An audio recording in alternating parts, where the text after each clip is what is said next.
Welcome to the Chessmaster Academy. I'm Josh Waitzkina. I fell in love with chess when I was 6 years old, and I've spent much of my life in the sway of this beautiful, riveting art form. Over the years, I've won and lost countless national and world championship games around the globe, and I've emerged from my experience with an appreciation for the journey and a passion for learning. An amazing thing about chess is you can study it for a lifetime and still discover new mysteries every day, and yet you can also feel the essential beauty of the game in your first lessons. If you have not yet touched the mystery of chess, you're in for a treat. In this academy, I'll lay the foundation for your exploration of what I call the black and white jungle. In part 1 of the course, we'll learn the rules of chess. I'll teach you the powers and values of the pieces, and once you've internalized these basics, we'll be ready to enter the heart and soul of the game. In part 2 of the course, I'll teach the fundamentals of chess tactics, and you'll possess the building blocks to the arsenal that propelled me to the top of the scholastic chess world. Then, in part 3, we'll delve into some more subtle, strategical ideas that will be powerful on and off the chessboard.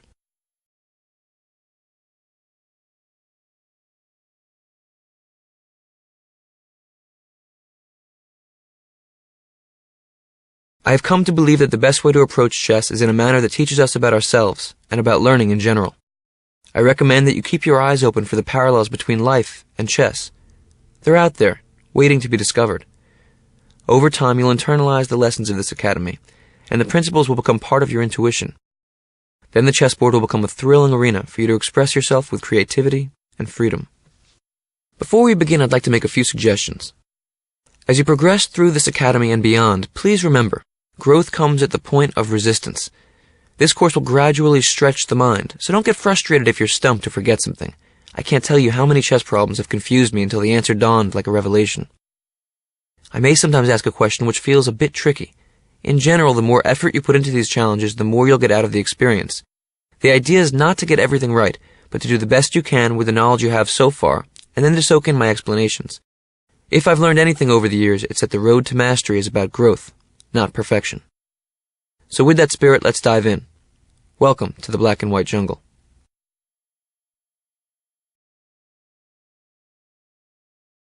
Let's begin with the chessboard.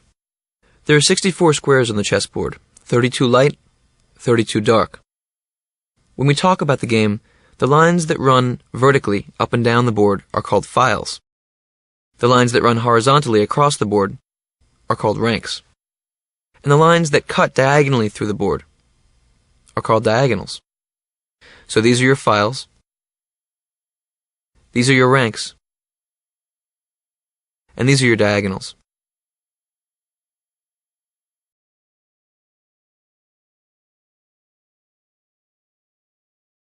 Now remember, when you set up a chessboard, you always want to have a light square in the lower right-hand corner of the board. And in the beginning of the game, white always goes first. But we'll get to that later.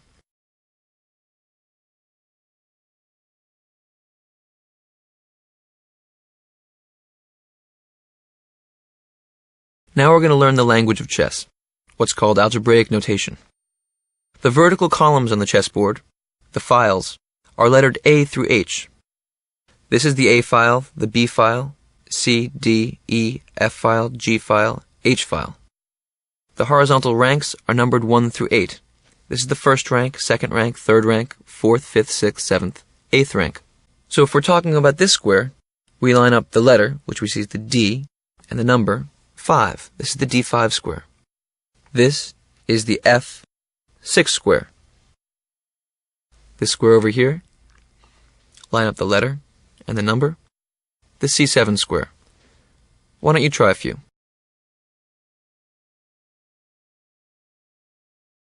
Let's try a few exercises. Touch the D5 square with your cursor.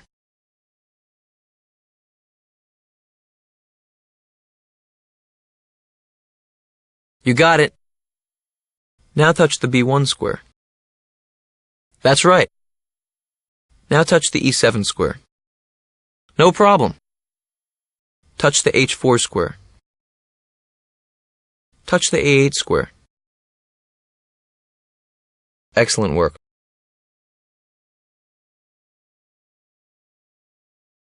Now let's get to know the chess pieces. This is the king. This is the queen, the rook, the bishop, the knight, and the pawn.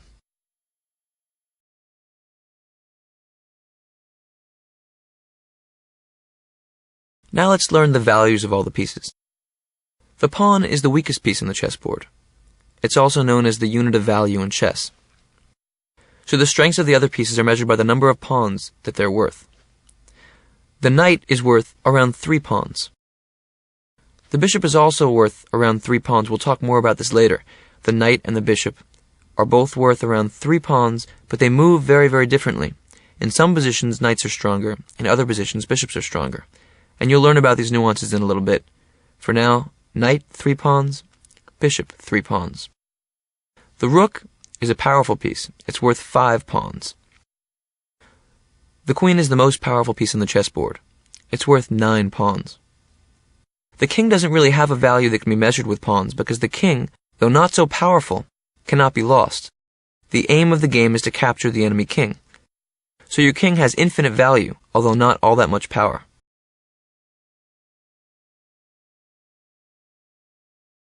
Now that you know all the chess pieces, let's learn how to set up the board. Remember, both sides begin with a light square in the lower right-hand corner. So let's say you're white. The rooks go in the corners. Next to them come the knights. Then the bishops. And finally, the queen and king. An easy way to remember what color square to put your king and queen on is that the king always begins on the opposite color of what it is. So if it's a white king, it begins on a dark square. If it's a black king, it begins on a light square. Now the pawns cover the entire second rank. You begin with 8 pawns. Remember, I said the pawn is the least valuable piece, but you have a lot of them.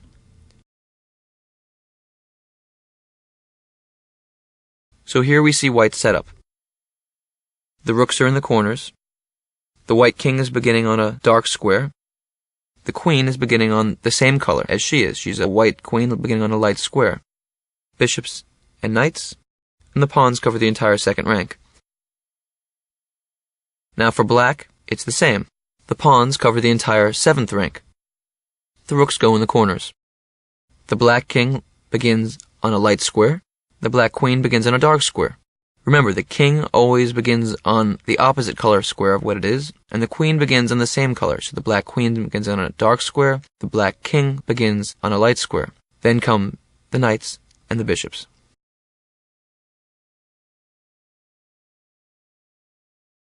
Now it's your turn. Click on each piece and drag it to its setup position on the board.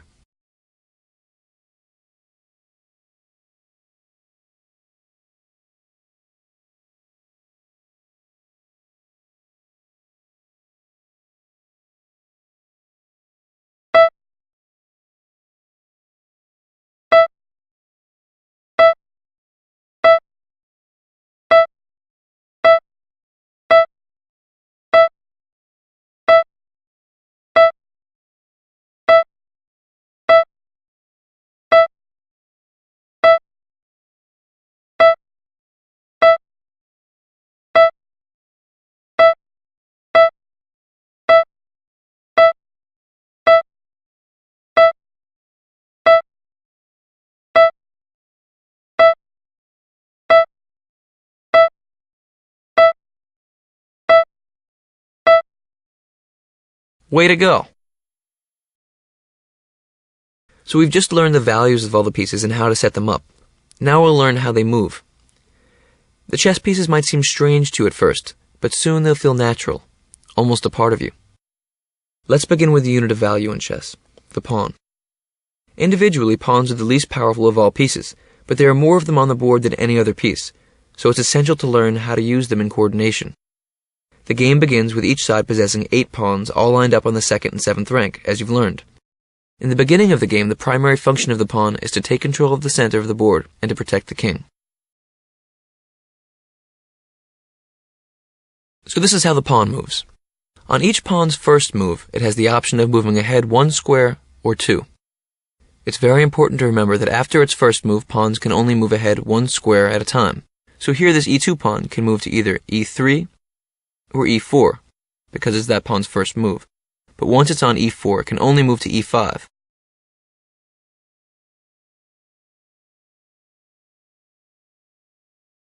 The pawn possesses a number of unique qualities.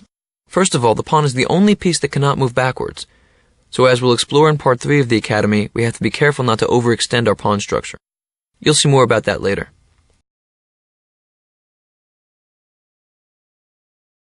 Also, the pawn is the only piece that captures differently from how it moves. Pawns move straight ahead, but they capture diagonally. This is tricky. So in this position, the white d3 pawn can capture black's pawn on c4, but not the black pawn on d4. In this position, the white pawn on d3 can't move at all. It's blockaded by the black pawn on d4, and there's nothing for it to capture. Despite being small, each pawn has enormous potential. The pawn's greatest power is called promotion. Anytime a pawn successfully journeys to the end of the board, it can transform into any other chess piece on the board, except for the king, of course. A queen, rook, knight, or bishop. We almost always promote into a queen, but there are rare exceptions which I'll show you a bit later.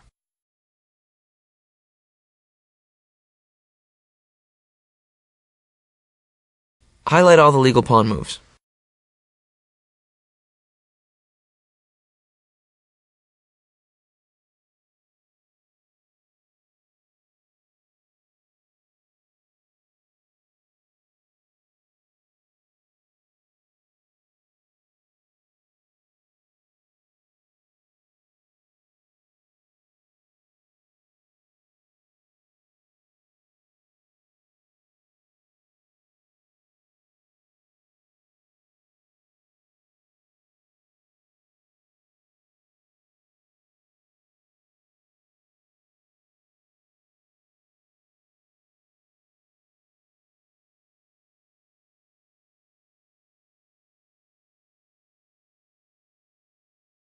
You got it!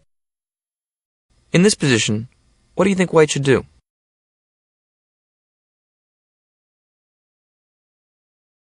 Good job. White can capture the pawn and will soon promote. In this position, it's white's move. Who do you think will promote first, white or black? Good job. White's pawn can move faster because of its two-move head start. h4. Then black will play a5, white plays h5, a4, h6, a3, h7, a2, h8. White gets there faster.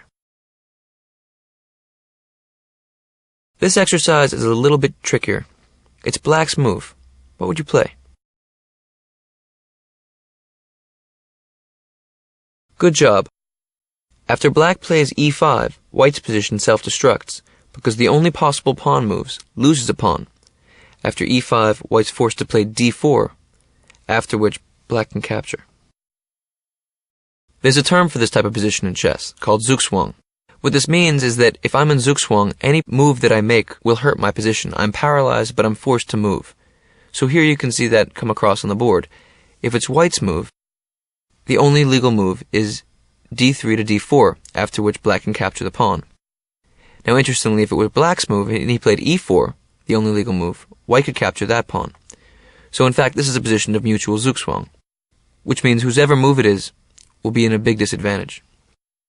Take a look at this setup. It's a little bit more complicated. Let's say you have the black pieces. White has two options, either e3 or e4. Let's take a look at both. If I play e3, what should you do? Good job. Now my only option loses the game for me, as we saw last example. After e4, you can capture the pawn. Now let's look at this position and say that I play e4 on the first move. What would you do? That's right. Here your best move is f6, once again paralyzing me. If I play e5, which is my only option, you can capture the pawn f takes e5. So in this position we can see that if white plays e3, black's best move is f5. If white plays e4, black's best move is f6.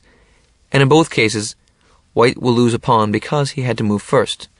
So in fact, if you go back, whosever move it is in this position will lose. Take some time and work that out on your own.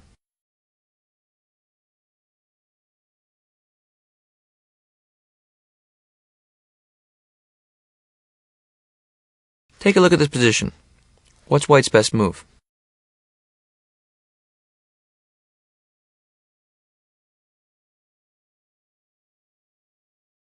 Good job.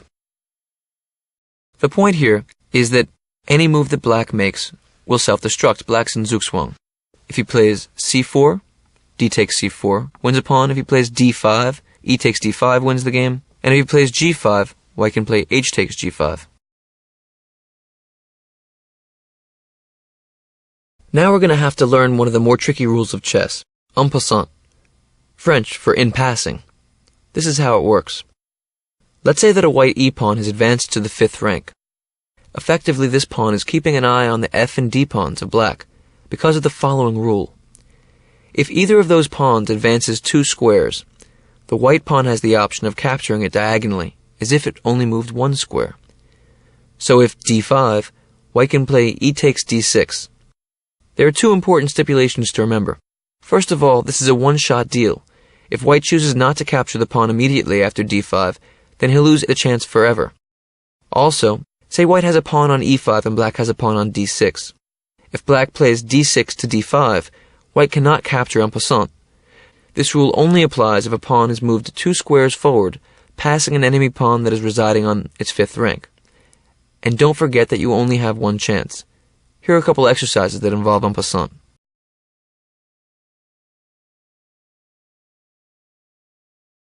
So in this position, black plays d5. Show me all white's possible captures.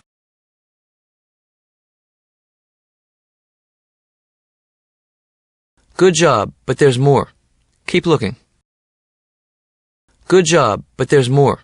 Keep looking. Good job. Pawns captured diagonally, whether it's en passant or a normal capture. In this position, black plays b5. Show me all white's possible captures.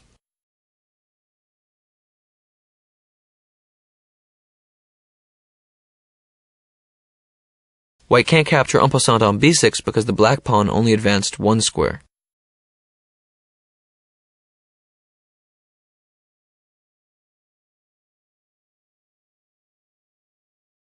Good job. The only capture is c takes d6.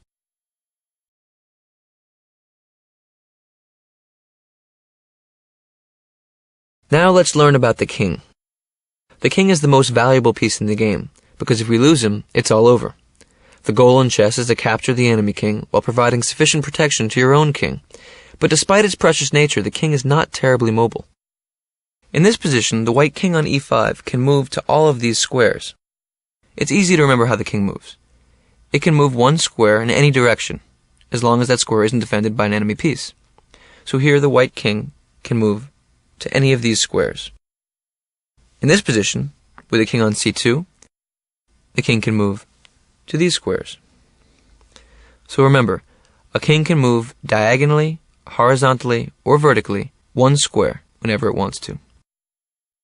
In the beginning of the game, we want to keep the king safe, protect him behind a phalanx of pawns. But later, when there is less danger lurking, we can use the king actively. With its dependable pattern of motion, the king can be a very powerful short-range warrior. It's critical to learn how to judge when the appropriate time is to activate the king.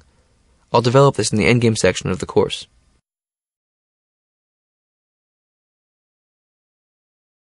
So you know how the king moves.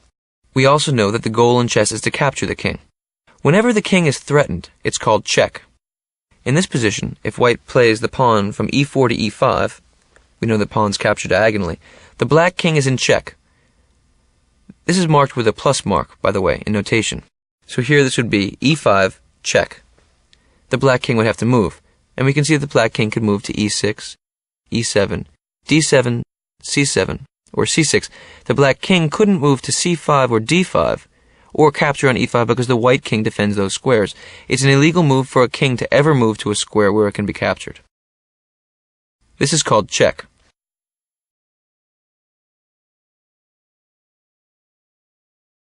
So when you're in check, you can just move out of the way. The real goal in chess is checkmate. In this position, white can play e7, which is checkmate. The black king is attacked, but it can't move anywhere. The c8 and e8 squares are defended by the white d7 pawn. The e7 pawn of white attacks the black king, and the white king defends that pawn, defends the d7 pawn, and also guards the c7 square. Black can't go anywhere. This is called checkmate. This is your goal in chess. There's one more way for the game to end. In this position, it's white's move. What can he do? Well, any answer you gave would have to be wrong because there's no square you can move to. C1 and E1 are guarded by the black D2 pawn. E2, D2, and C2 are guarded by the black king. So in fact, white can't move anywhere, but white's not in check. This is called stalemate. The game is drawn.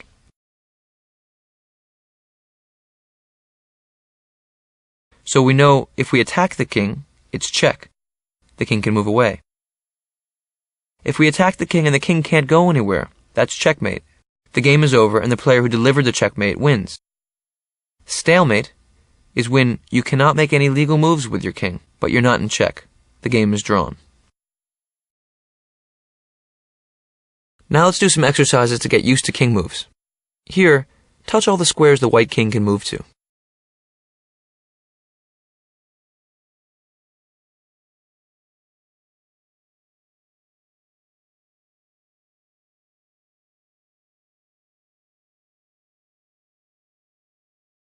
That's right. Remember, the king can never move into a position where it can be captured. In this exercise, white's in check. What do you think the best move is?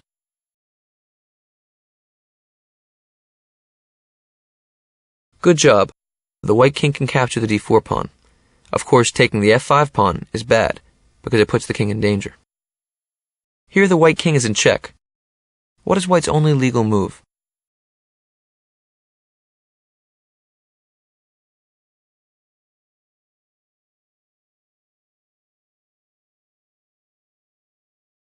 Good job. The only unprotected square is f4. Here white is in check. What's the best move?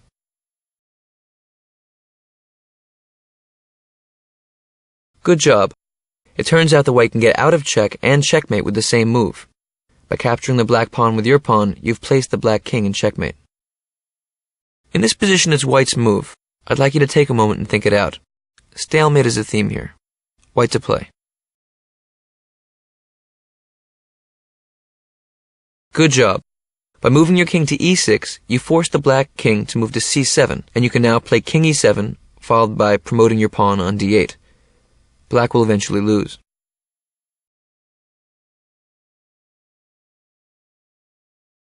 The rook is a very powerful piece, worth 5 pawns. In this position, the rook on e5 can touch any of these squares. The rook can move as far as it wants to, horizontally or vertically, until a piece stands in its way. So, in this position, this rook can move to any of these squares. Now, if there were a pawn, say, on c6, the rook could only move to these squares, and it would also have the option of capturing the black pawn on c6. Rook on c3 takes c6. The rook is an excellent long-distance operator. We want him on open lines because he can't jump over other pieces. On an empty board, the rook controls the same number of squares whether placed in the center or the side of the board. As we'll see later, this is very unusual. Most chess pieces are much more powerful when centrally placed. Let's practice moving the rook around. In this exercise, move the rook to the b1 square. You got it. Here, take 2 moves to move the white rook to the g7 square. That's right. What's the next move? No, that's not quite right. Try again.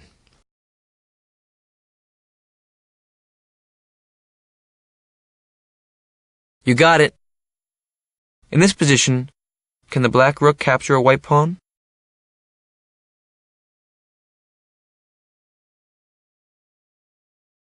That's right.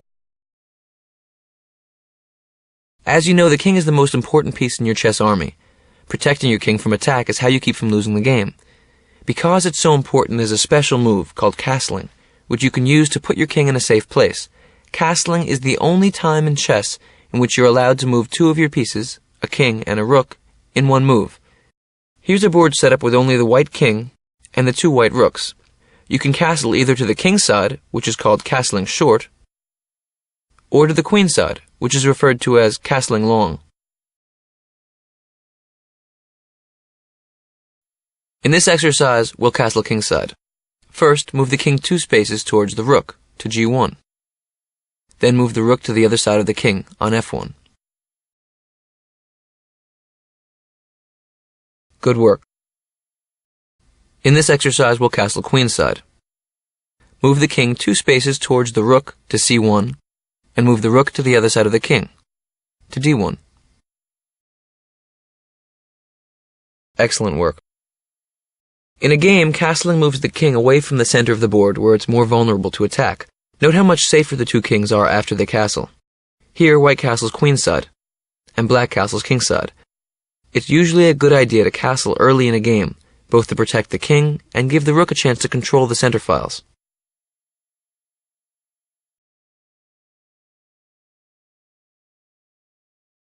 There are 4 important rules that govern castling. Rule number 1. The king and rook may not have moved from their starting squares.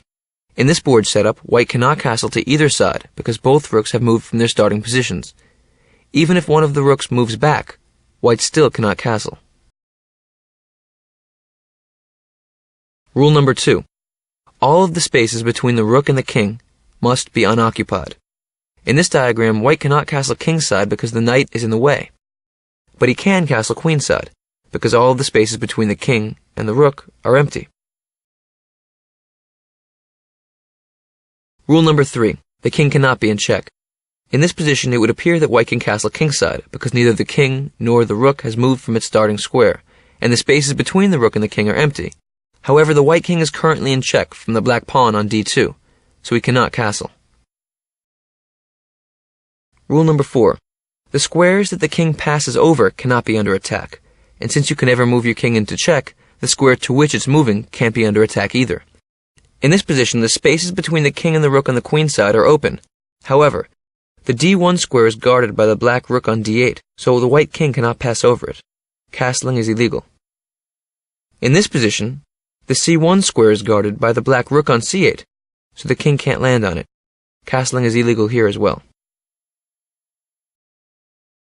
Now that you know how the rook moves, let's take a look at a few checkmates. In this position, white can actually checkmate the black king in one move. Do you see it?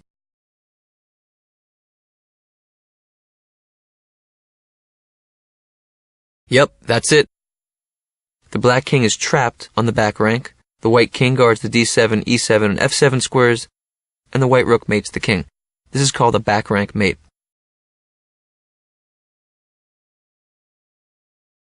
Here's another variation of the back rank mate. White to move. Do you see it?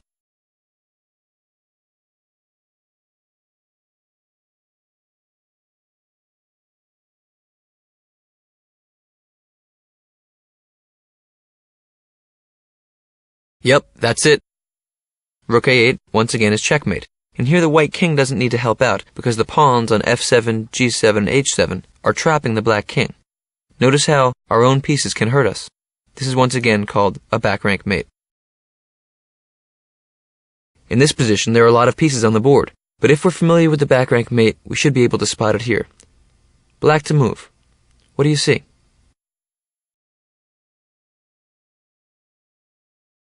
Good job.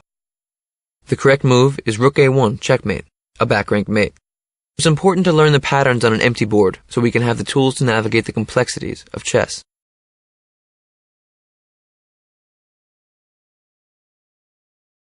I call this exercise Monster Rook. Here, calculate how the white rook can take all the black pieces in sequence, without any breaks.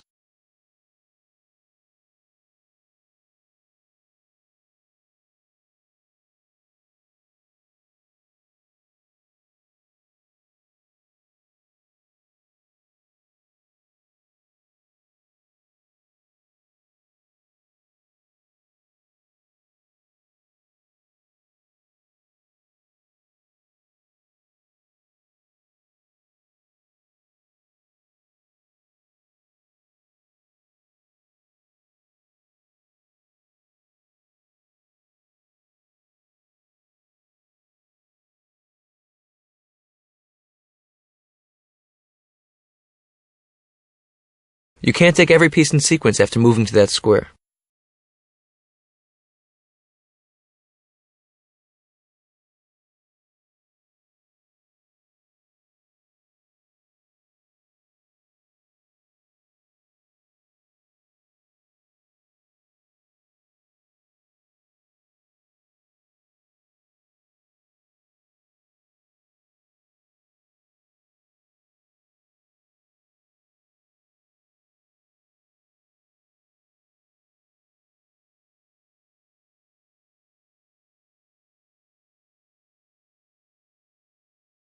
No problem. White to move. Mate in 1.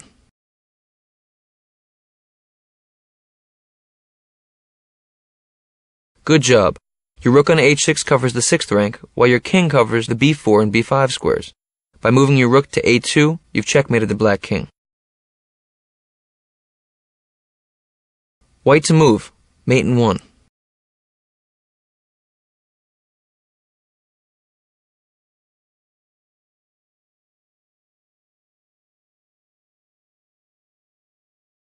That's right. Rook takes a4. Checkmate. Here it's white to move and mate in 1. What's the best move?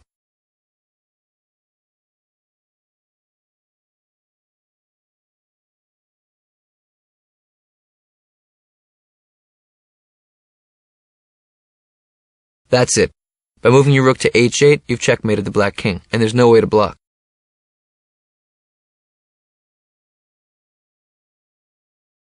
In this position, it's mate in 2 moves.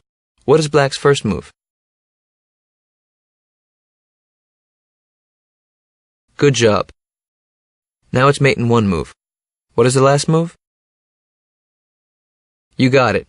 By using both of your rooks in this manner, you're forcing the white king into a smaller and smaller area, until finally he's trapped and can't escape.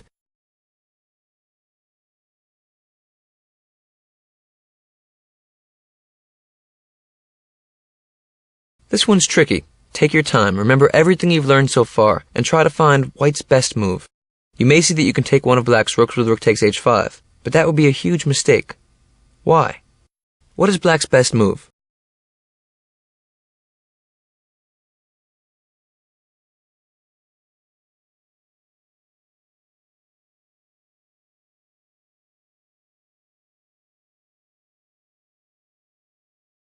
That's right. If you take on h5, black has rook e1 back rank mate. The tables are turned. So now let's go back to the original position. What should white do? Find the strongest sequence of moves.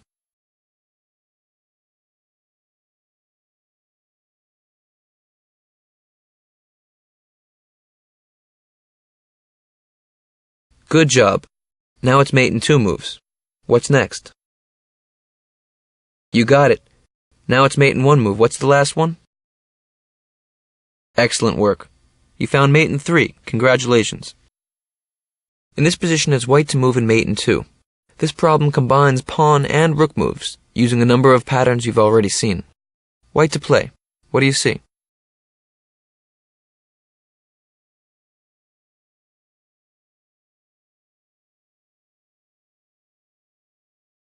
Good job. Checking the black king. Your rook is cutting me off from going backwards, so after king h4, what's mate in 1 here? Rook h6, excellent work. A back rank mate on the side of the board. Take a look at this position. What's white's best move?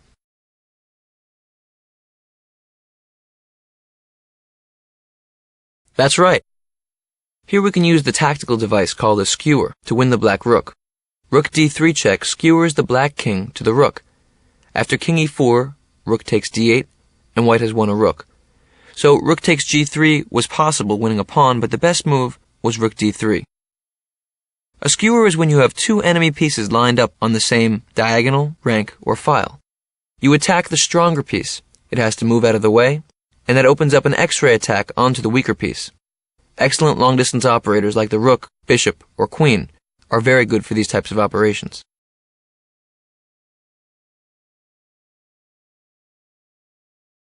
Now we're ready to learn about a quirky long-distance operator, the bishop. Bishops can move as far as their path is unblocked, along a diagonal. So in this position, the bishop can move to any of these squares. The major drawback of a bishop is that it can only touch the squares in the color on which it travels. So a bishop that begins on dark squares can only touch the 32 dark squares on the chessboard.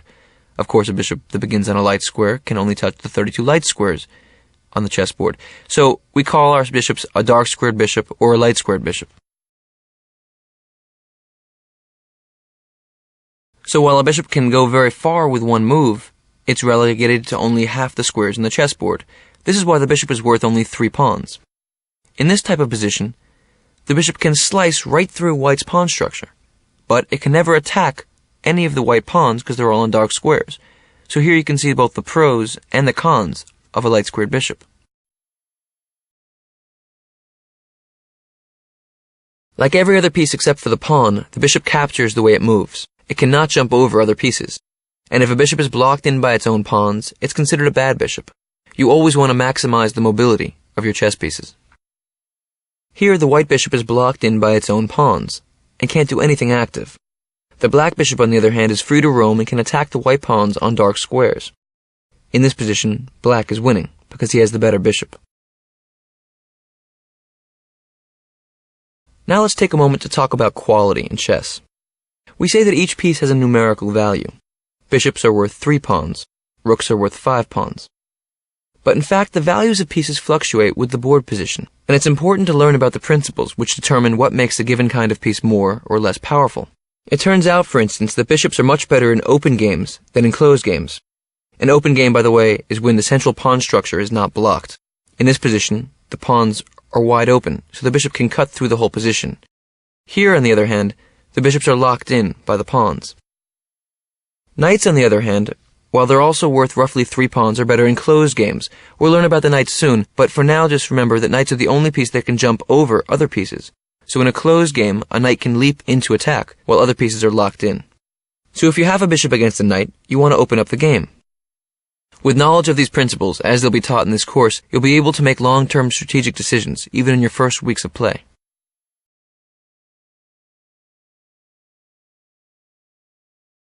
Just to show you the power of centralization in chess, and also to show you the power of the bishop, take a look at this position. Here White's 2 bishops, on d5 and e5, cover all of these squares. But of course notice that the white bishop alone only covers these, and the black bishop covers the rest. So the power of 2 bishops is very important to understand. In chess, we refer to one side or another as having 2 bishops. So while a bishop is worth 3 pawns and a knight is worth 3 pawns, usually 2 bishops together are better than a bishop and a knight, because they complete each other.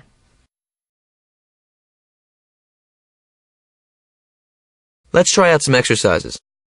This we call monster bishop. Black to move and take all the white pieces consecutively, capturing 1 piece per move.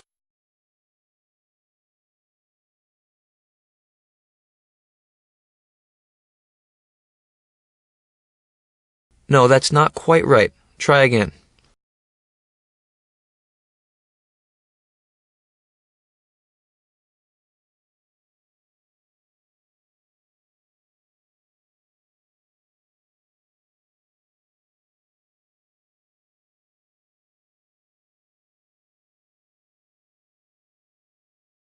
No, that's not quite right. Try again.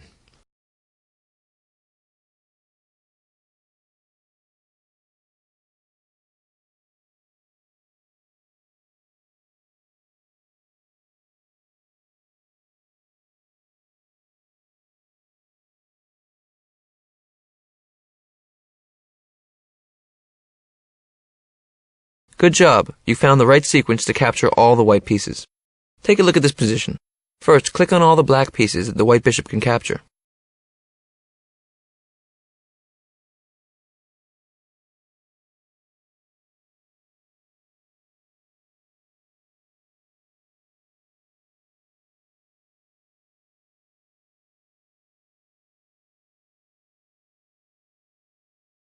Good. Now, what is White's best move? Capturing pieces is very tempting, but always remember to look for the best move in chess.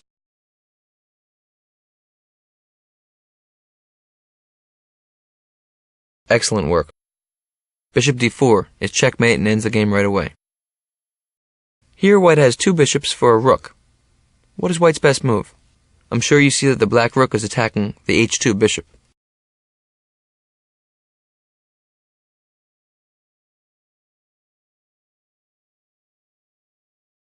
Bishop f4, very good. King b1.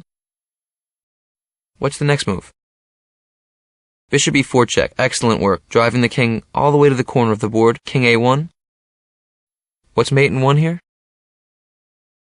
Excellent work. Bishop e5 checkmate. A critical pattern, similar to the way you used 2 rooks earlier to trap a king. Here you've used your 2 bishops in the same manner. It's white to move here.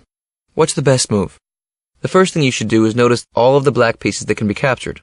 Why don't you highlight them?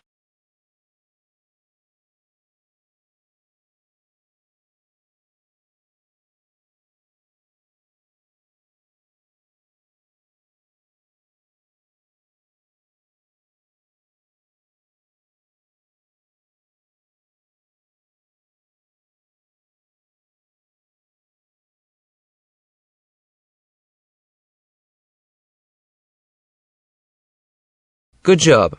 Now which is the most valuable piece that can be taken?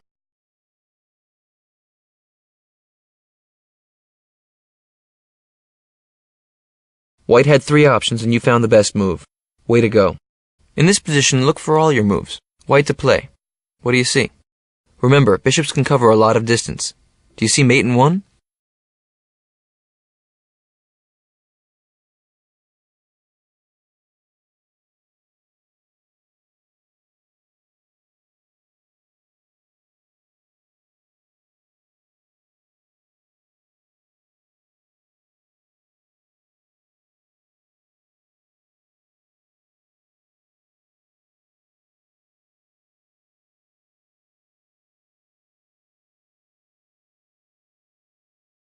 Rook h8 mate. Great work. The rook is supported by the bishop on the opposite corner of the board. Here it's white's move, but be careful to find the best move. What do you see?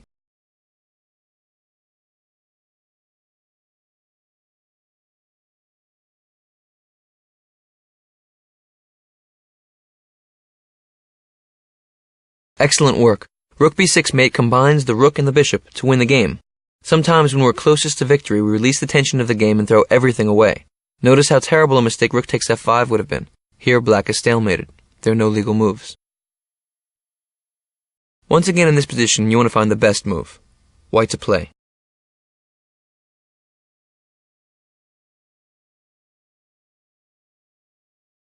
Good job. Force the black king to move out of danger and win a rook for free.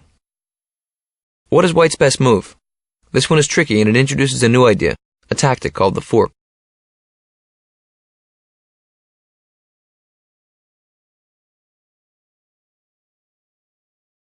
Good job.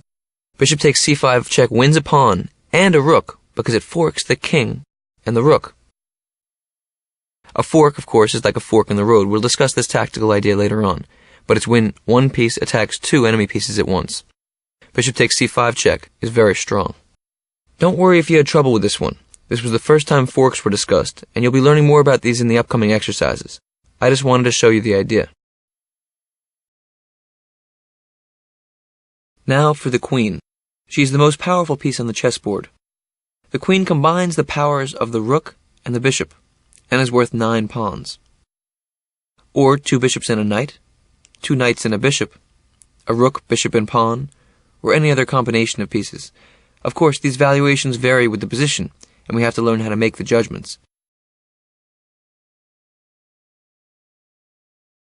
So as I mentioned, the queen combines the powers of the rook and the bishop, so she can move as far as she is unblocked, horizontally, vertically, or diagonally. So this queen on the central square controls all of these squares. A really powerful piece. Here, mark all the black pieces that can be captured by the queen.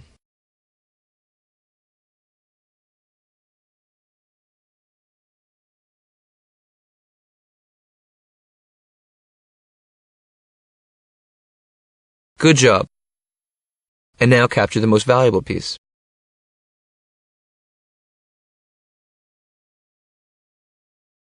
Good job. The rook on g7 was the most valuable piece to be captured. Here, find mate in 1.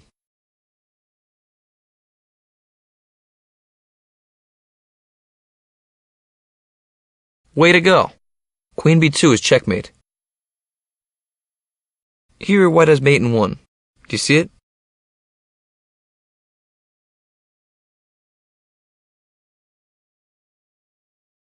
Good job. Queen d6 is checkmate. The white pawn on c5 guards the d6 square, and the black king has nowhere to go. Do you see mate in 1 here? White to move. Good job. Queen g7 is checkmate. What is white's best move?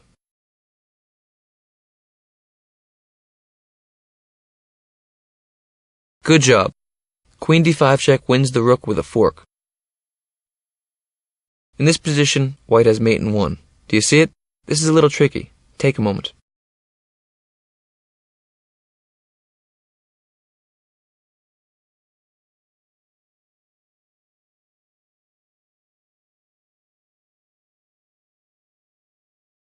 Excellent work. The only way to checkmate is to promote your pawn. A8, queen. Checkmate. Here white has mate in 1 again, but this one's very tricky. Take your time.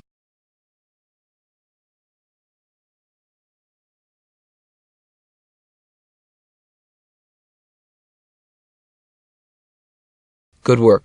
The right move is king g6 checkmate, a discovered attack. A discovered attack is when you can move one piece, opening up the attack of another piece. In this position, the white queen on b3 is blocked in its attack on the black king on g8 by a white rook on d5. When that white rook moves, it's a discovered attack. The white queen will have discovered check onto the black king. Notice, of course, that if white plays either rook d8 check or rook g5 check, the king is attacked 2 ways. This is called a double check. Very powerful. In part 2 of the course, when we build you a tactical arsenal, we'll spend more time with discoveries. For now, I just want you to be familiar with the term.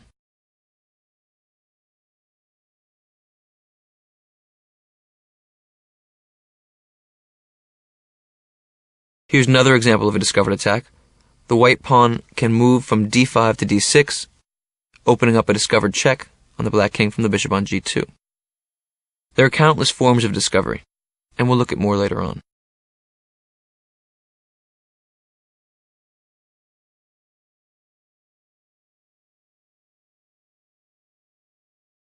What is white's best move? Find the best discovery.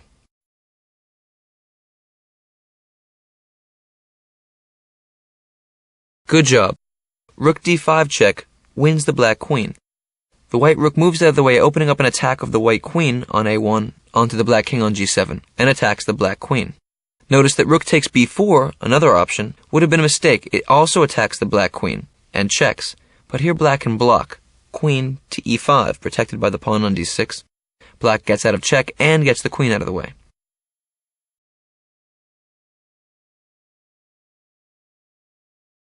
Now we're up to a unique piece, the knight. The knight is the only chess piece that can jump over other pieces, but it can't go very far in one leap. It moves in an L pattern, 2 squares in one direction and 1 square in another, or step, step, side, as my mother puts it. So if the knight is here on d5, it can move to these squares, step, step, side, or step, step, side. It's also interesting to note that the knight always moves from a light square to a dark square, or vice versa. Because of its counterintuitive style, sometimes the knight can be confusing. So let's look at a graphic that might help you out. In this graphic, you can see how many moves it takes the knight to reach each square. If you click on that square, Chessmaster will play out the knight's path to reach it. By watching these movements, you'll start to become familiar with the flow of the knight. One thing you should notice is that the knight on d5 takes 4 moves to get to b7 or f7. Diagonally with 1 square in between is very far for a knight, so you can be very close to a knight, but safe from attack.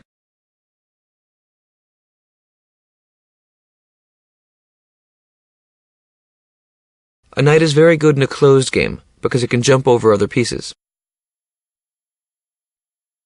We also want to find outposts for the knight. An outpost is a square deep in the enemy camp that an enemy pawn cannot attack. Click on all the squares defended by the knight.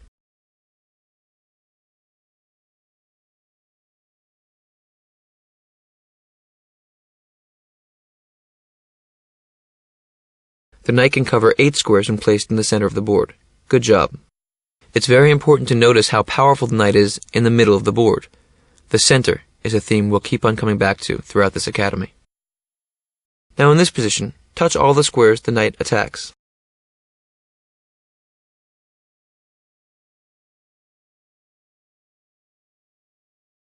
Good job. The knight can cover 4 squares on the side of the board. Of course, you remember the knight's touched 8 squares when in the center of the board. Now in this position, click on all the squares defended by the knight.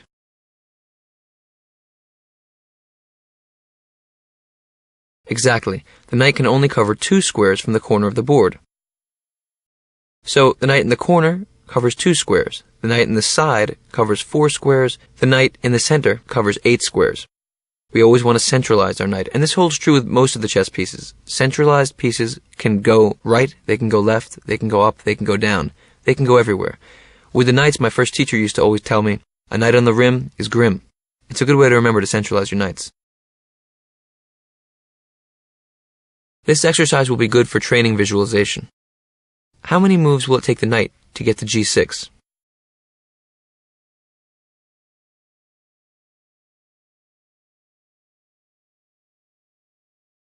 That's right.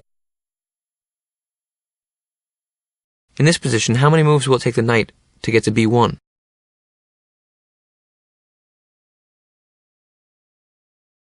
Good job. How long will it take the knight to reach the g3 square?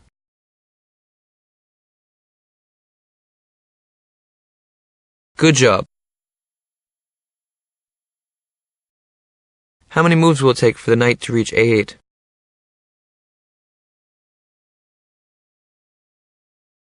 Excellent work. The most common weapon of a knight is the fork.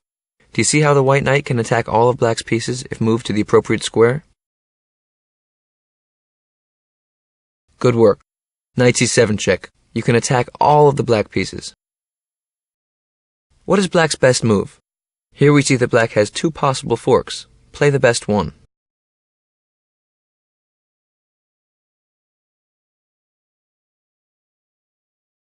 Good job. Knight b4 check wins the queen. When deciding between 2 possible forks, always go for the most valuable pieces. In this position, you can combine the bishop and knight to mate in 2.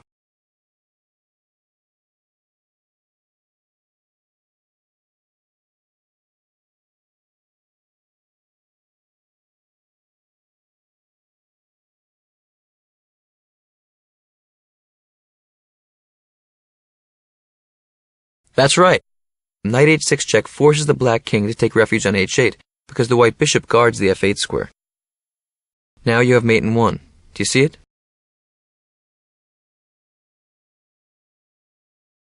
Bishop c3 checkmate. The knight on h6 guards the g8 square, the white king guards h7, and the bishop on c3 delivers the final blow. So here you can see that white uses the bishop, the knight, and the king to corral the black king. Coordinating your pieces in this way is central to attacking chess. Remember the theme of discovered attacks.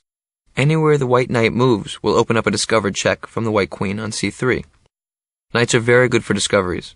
What's your best move?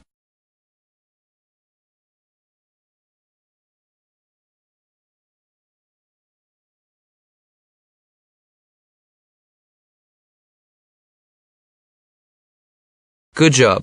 The key idea is to move the knight to a square that sets up a support mate. After knight h5 check, the black king has to move, either to g8 or h7. In either case, there's mate in 1 for white. Do you see it? Now mate in 1. Queen g7 checkmate. The knight on h5 guards the g7 square, and the queen finishes the game. So here you see queen and knight coordinating together. As a general rule, queen and knight is usually a little stronger than queen and bishop, because the bishop and queen are a little bit redundant, while the queen combines with the unique powers of the knight to be a devastating attacking force. Congratulations! You finished the lessons of Part 1. Now we're up to the Mastery Quiz. But first, if you don't feel completely comfortable with all the pieces, then I suggest you go back and repeat whatever lessons or exercises you feel necessary. The movements of the chess pieces need to be in your fingers in order to flow with the ideas we're about to discuss in the Mastery Quiz. Before you start, I just want to say something. The questions in this Mastery Quiz may be a little bit harder than the ones you've seen so far, so don't move until you see it, and good luck. In this position, it's black's move. I want you to think about it. Obviously, a pawn race is central to this issue. Black's pawn wants to shoot down to the a1 square, and white's pawn wants the queen on h8. You can decide whether you want to be white or black. So the first step of this problem is to click on the white or black key, and then you'll play out the solution to the problem. Take your time, don't move until you see it. Who'd you like to play, white or black? Remember, it's black's move. Good job. Okay, you've chosen to be black. Do you recognize this position? This is from the final game of the film Searching for Bobby Fischer. I had the black pieces in the film, and my opponent thought he was winning in the pawn race. In fact, white does queen first, but maybe black is winning. Let's play it out. What is your move? Good job. I play h5. Now what do you do? That's a good move, but it looks like I'm going to queen first. What's the next move? Now what are you going to do? I already have a queen. You don't. Yep, that's it. White queens first, but in fact black is winning, because you queen with check and then win the white queen. The white king is skewered, and after it moves, queen takes h8, black wins the game. Here white has mate in 2. It's your move.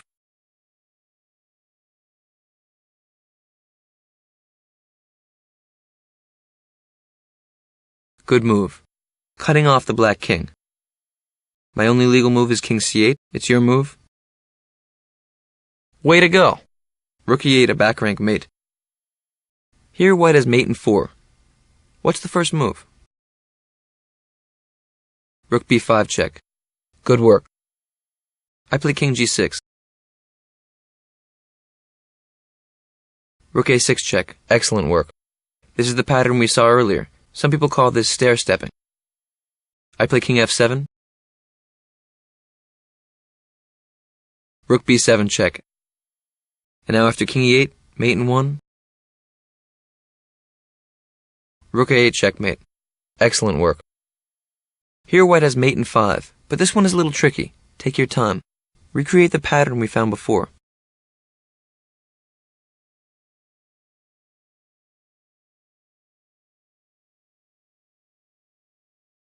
Rook a5 check is tempting.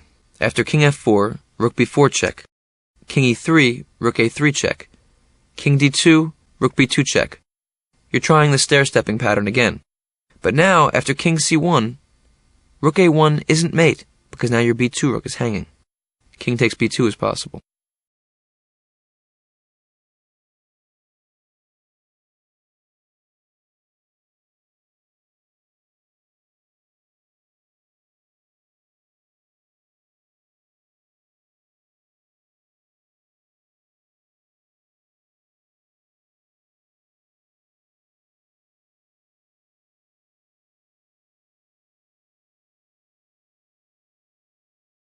That's not the best move.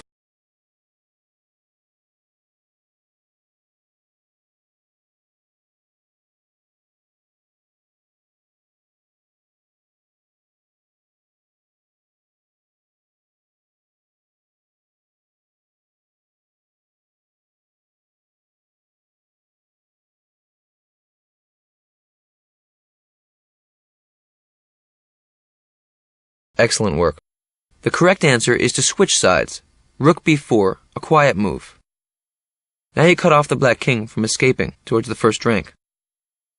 King f5 is played. What now? Good work. Rook a5 check. Now you begin the stair-stepping routine all over again. King e6. Very good. Rook b6 check. King f7. Now what? Rook a7 check. Good work. And now after I move... Excellent work. Rook b8. Checkmate. Here black has mate in 2. Take your time. Try to find it.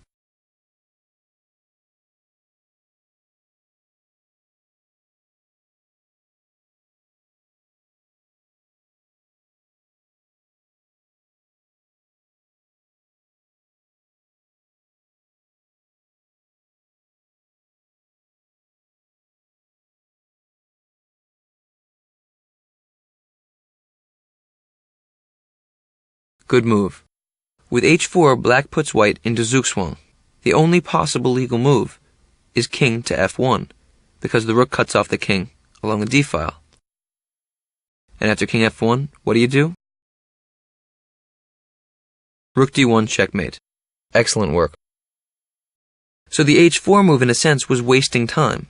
Black had nothing immediate he could do.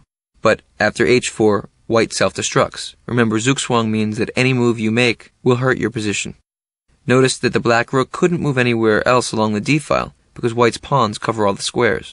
And if black were to move rook a8, for example, then white could escape to d2 and leave the back rank. So h4 was the only way to mate in 2, utilizing the theme of zugzwang. Here it's white to move and mate in 2. Don't move until you see it.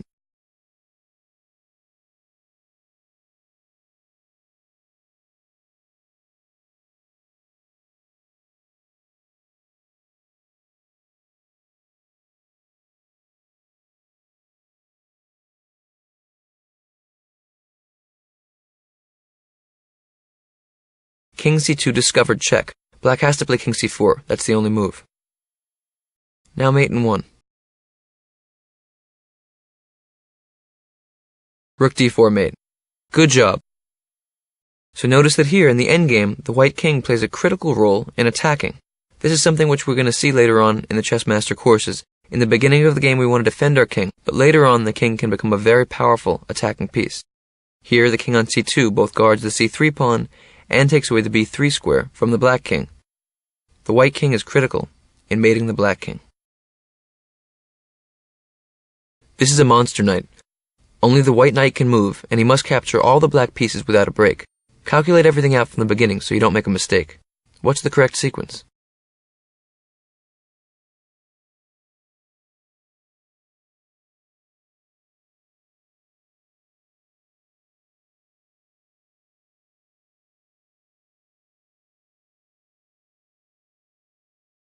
No, that's not quite it.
Well done. That was quite a calculation.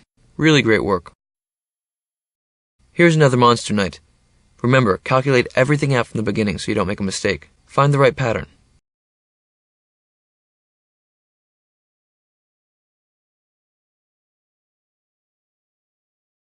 No, that's not quite it.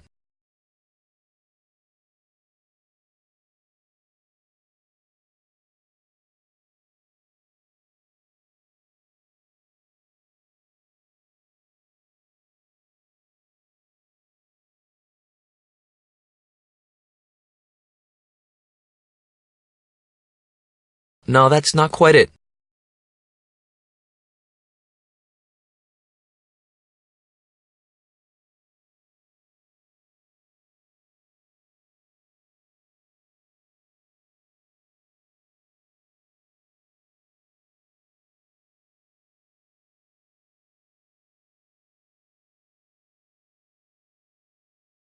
Great job.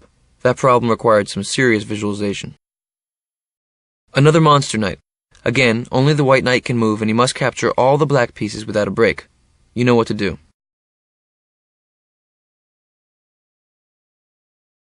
No, that's not quite it.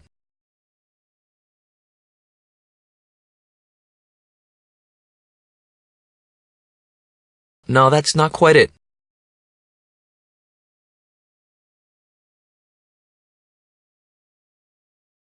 No, that's not quite it.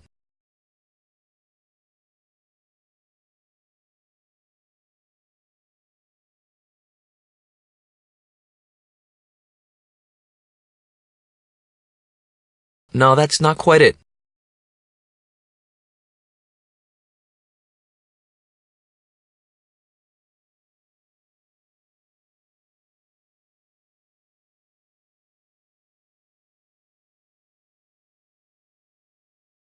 Well done. You're really getting good at this. Here it's white to move and win the black knight. Take your time. This is a little tricky.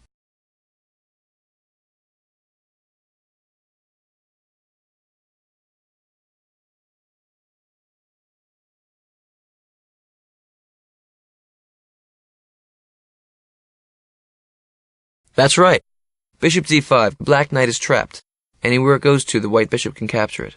What's your next move? That's right. Bishop a5 or bishop g5 attacks the knight is pinned down to the square by the bishop on d5, and white wins the knight.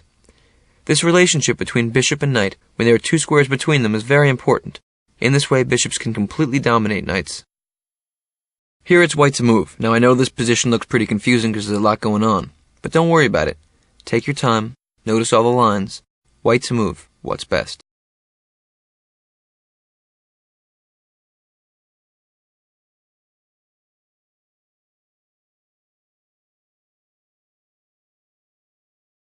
But turns out white has checkmate in one move. Knight c3. The white rook on f8, bishop on h8, bishop on g4, knight on c3, and king on d2 all combine to corral the black king right in the center of the board. In this final phase of the mastery quiz, you'll learn how to checkmate with king and queen against king, and then you'll try out your new skill. So if you return to here it's white to move. Now I know this position looks pretty confusing because there's a lot going on, but don't worry about it. Take your time, notice all the lines. White to move. What's best? What's your next move?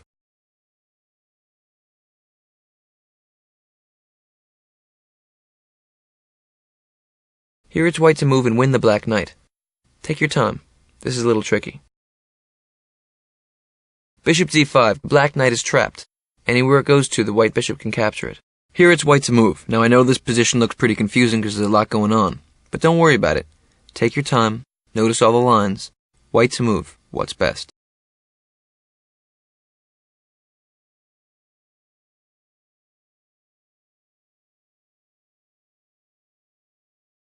Excellent work. But turns out white has checkmate in one move. Knight c3. The white rook on f8, bishop on h8, bishop on g4, knight on c3, and king on d2 all combine to corral the black king right in the center of the board. So if you return to this initial position, we see that the black king is stuck in the center of the board.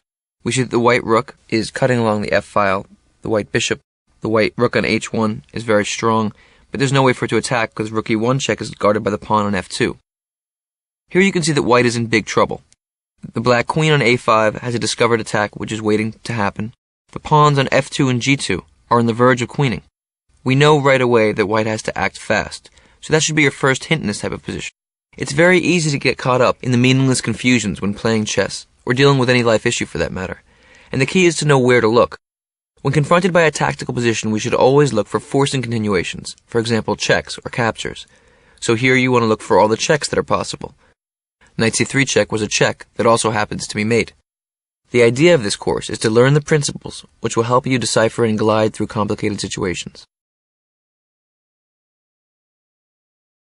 In this final phase of the mastery quiz, you'll learn how to checkmate with king and queen against king, and then you'll try out your new skill. Then I'll teach you a slightly harder technique, mating with rook and king against king. Once you pass these tests, you'll have graduated to the next phase of the academy. These final two exercises will focus on the principles of corralling the enemy king. You can't just run straight at him. Slowly, patiently, you have to force the enemy against a wall before closing in for the final blow. This is a slightly more sophisticated way of thinking about chess, but you're ready for the challenge. Here we go.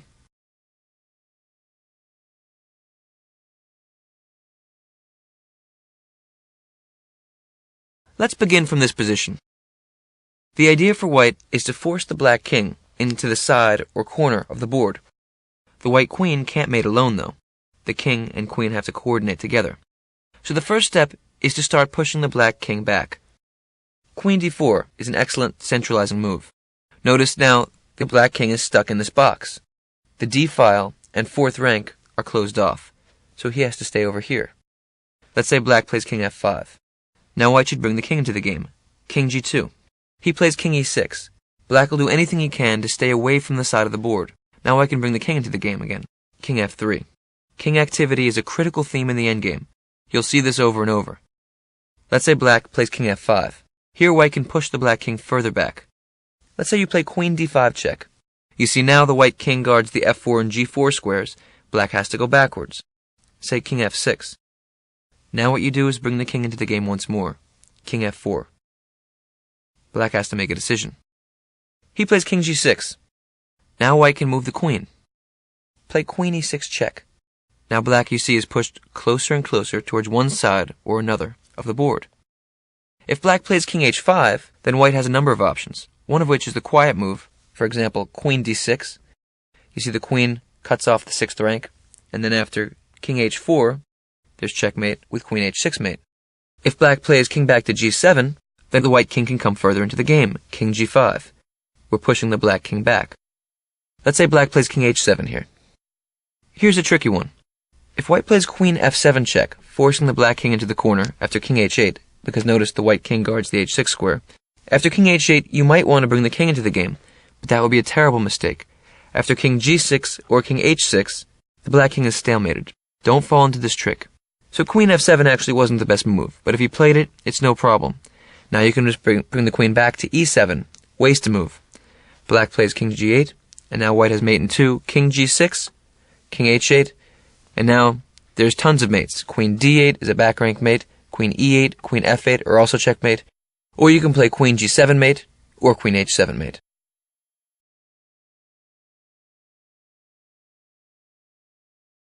So you see how white did this. Again, we began in this type of position. No matter where the black king is, white's pattern will be to slowly but surely push the king to the edge of the board. Then the king and the queen combine. Remember, the basic themes you want to keep in mind. First of all, prevent the king from escaping. Remember, after queen d4, the black king, like in this position, is in a box.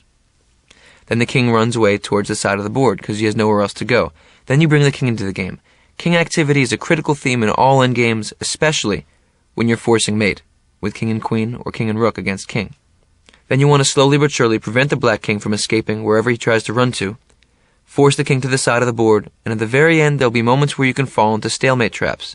Don't do that. Often in chess, when you're closest to winning, you can throw the game away. That's the key to mating with king and queen against king. Now you try.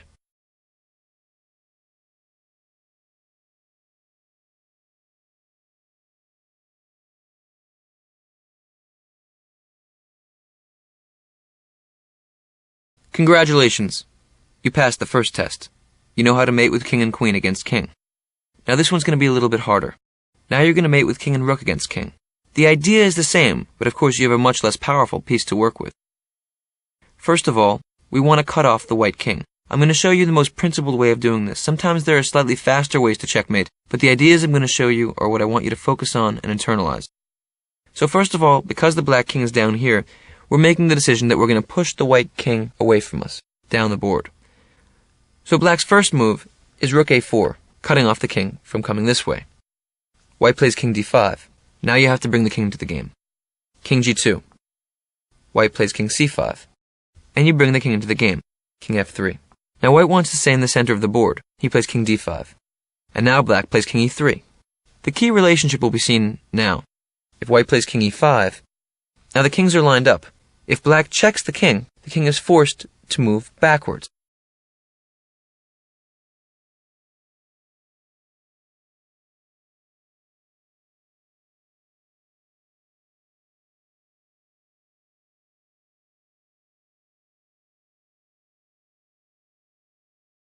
Now there are two basic techniques you could learn here.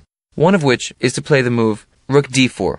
This way you're keeping the king in this box like you did with the queen, and you can slowly but surely make that box smaller and smaller. That's actually the fastest way to do it. But I'm going to show you something else, just so you can learn the idea. After you play rook check, say the white king goes back, king d6, and now you bring your king up, king d4. Now the king moves to c6. We've reached a critical position here. Again, there are two ways to go about it, one of which is to play the move rook d5. Now you see the white king is again in a very small box. He has to slowly move towards the edge of the board. The other way to go about it is to move the rook further. You could play the move rook to h5. This may not make sense right away, and I'm going to show you why.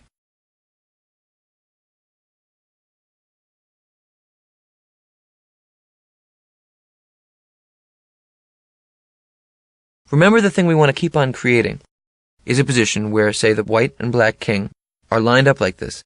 The king guards all of these three squares by which the white king could escape. Then the rook can leave that rank and check, and the king has to go further back.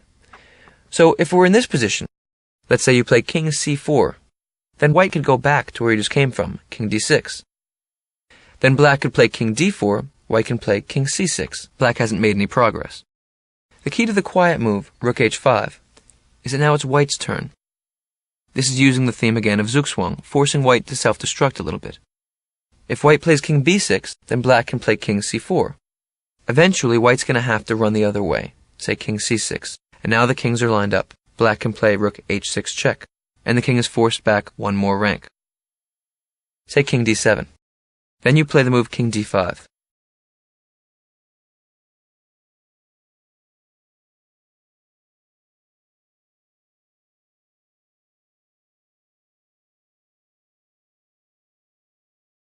Now the white king can run either left or right. Notice, of course, that if the king moves back, say to c8, then black's next move is going to be to play rook h7, again forcing the king to be trapped on the back rank. Instead, white will either play king e7 or king c7. He wants to stay off the back rank as long as possible. If he plays king c7, remember before, if you play king c5 here, the king will just run back the other way? So here we need a quiet move. The move rook g6 works, just wasting a move. Because now if white goes king d7, then rook g7 check will force the king back one more rank.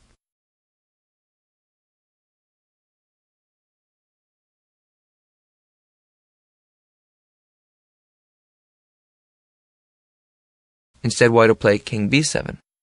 Now you can play king c5. Now if white plays king c7, you have the option of playing rook g7 check, forcing the white king back again. So instead, let's say white plays king a7. As you can see here, you have the option now of playing king b5. Now the white king is finally forced to play king b7, and you can play rook g7 check, forcing the king back one more rank. But then the point is that after king c8, the white king can try to run all the way down here. This will take a few moves. Black has another option.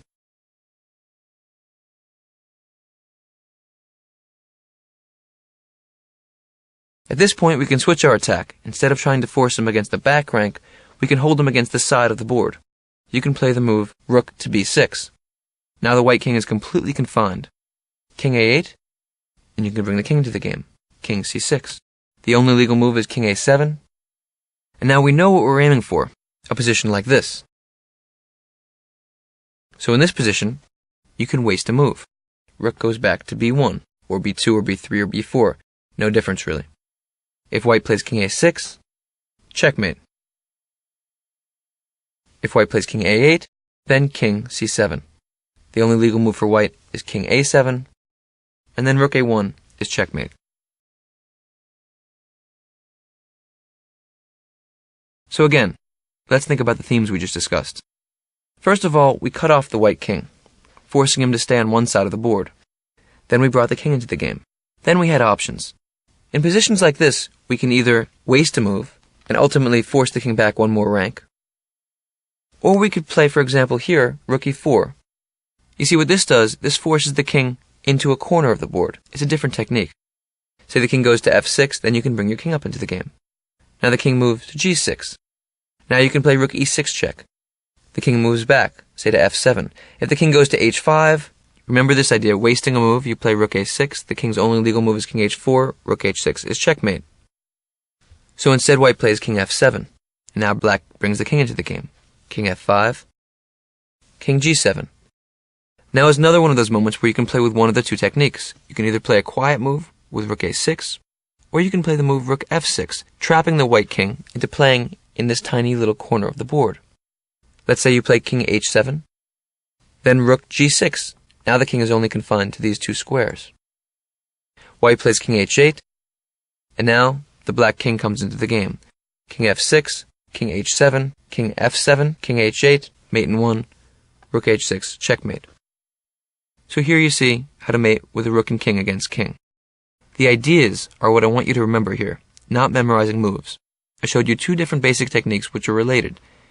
Remember, sometimes you can waste a move to help your position. You want to slowly confine the king to moving closer and closer to the side or corner of the board, cutting off its escape routes as you go on. It takes patience, methodical thought, but now you're ready to do it. Let's test you out.